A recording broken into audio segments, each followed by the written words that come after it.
నమస్తే, welcome to Abhinav Bharat. భూతాపం ప్రభావంతో ప్రపంచవ్యాప్తంగా సముద్ర మట్టాలు పెరుగుతున్నాయి. తీర ప్రాంతాలు నీట మునిగిపోతున్నాయి. గడిచిన 30 ఏళ్లుగా సముద్ర మట్టాలు పెరుగుతున్నాయని inter governmental panel and climate change ఇప్పటికే హెచ్చరికలు జారీ చేసింది. 2040 నాటికి విశాఖ తీరంలో 1.02% భూభాగం నీట మునిగే అవకాశం ఉందని బెంగళూరుకు చెందిన సంస్థ తాజా అధ్యయనంలో వెల్లడించింది. 1992 నుంచి 2021 వరకు ఏడాదికి 0.18 సెంటీమీటర్ల వంతున మొత్తం 2.38 సెంటీమీటర్ల మేర సముద్ర మట్టం పెరగడంతో తీర ప్రాంతంలోకి చొచ్చుకొచ్చింది.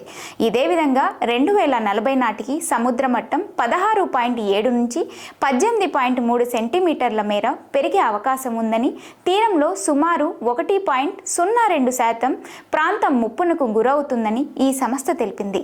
సముద్ర మట్టాలు పెరుగుదల తీర ప్రాంతాలకు ముప్పు అనే అంశంపై అధ్యయనం చేయగా దేశంలో ముంబై తర్వాత ఎక్కువగా హల్దియా, విశాఖ నగరాలే సముద్ర ముప్పునకు గురవుతాయని తేలినట్టు హెచ్చరించింది. విశాఖలో పోర్టు నుంచి మంగమారిపేట వరకు తీర ప్రాంతంపై ఈ బృందం అధ్యయనం చేసింది. 2040 కల్లా తీర ప్రాంతంలో 6.96 చదరపు కిలోమీటర్లు నీట మునిగే ప్రమాదం ఉందని అంచనా వేసింది. వ్యవసాయ భూములు, పచ్చిక బయళ్ళు, పారిశ్రామిక ప్రాంతంతో పాటు నీటి వనరుల ప్రాంతాలు మునిగిపోయే వాటిలో ఉన్నాయి. దీంతో విశాఖ పోర్టు, తెన్నేటి పార్క్, ఋషికొండ, మంగమారిపేటలో సముద్రానికి దగ్గరగా ఉన్న ప్రాంతాలు నీట మునుగుతాయని ఈ సంస్థ అంచనా వేసింది. పోర్టు నుంచి మంగమారిపేట వరకు తీర ప్రాంతం ఇప్పటికే చాలా వరకు కోతకు గురై నీట మునిగింది. ఏటా విశాఖ తీరంలో సముద్రం ముందుకు వస్తుంది. కోస్టల్ బ్యాటరీ, సబ్మెరైన్, YMCA ఎదురుగా సముద్ర తీరం కోతకు గురవుతుంది. ఆర్కే బీచ్ లో స్టాండింగ్ పాయింట్ కు ఒకప్పుడు సముద్రం చాలా దూరం ఉండేదని, ఇప్పుడు ఋతుపవన సీజన్లో నీరు తాకుతోందని నిపుణులు గుర్తు చేస్తున్నారు.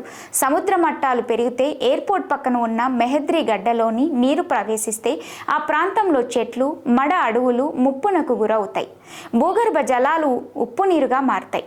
బీచ్ రోడ్ ఇప్పటికే కోతకు గురవుతూ ఉంది. ఉమ్మడి విశాఖ పరిధిలో 131 కిలోమీటర్ల సముద్ర తీర ప్రాంతం ఉంది. తీరం వెంబడి 43 మత్స్యకార గ్రామాలు ఉన్నాయి. వాటిలో 15 గ్రామాల వద్ద తీరం తరచూ కోతకు గురవుతుంది.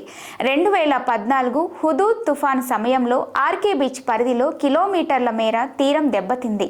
విశాఖ తీరంలో కొండలు సముద్రంలోకి చొచ్చుకుని ఉండటం కూడా కోతకు కారణం అవుతోందని నిపుణులు అంటున్నారు. యారాడ కొండ కారణంగా ఇసుక సహజ ప్రయాణానికి ఆటంకం ఏర్పడుతోందని, దీంతో యారాడ కొండకు మరోవైపు ఉన్న RK beach, submarine beach, museum వద్ద కోత ఎక్కువగా ఉంటుందని చెప్తున్నారు. ఒక విశాఖ మాత్రమే కాదని కాకినాడ, మచిలీపట్నం, యానాం వంటి తీరాలకు సైతం ముప్పు పొంచి ఉందని ఈ నిపుణుల బృందం హెచ్చరించింది.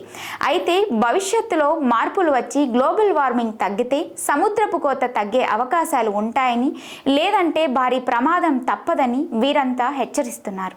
నాయకులారా, మీ పనితనం మీ అధినాయకులకు తెలియజేయాలనుకుంటున్నారు. ప్రజలారా, మీ సమస్యలను మీ నాయకులకు తెలియజేయాలనుకుంటున్నారు. ప్రజా సమస్యల పరిష్కార వేదిక మీ అభినవ్ భారత్.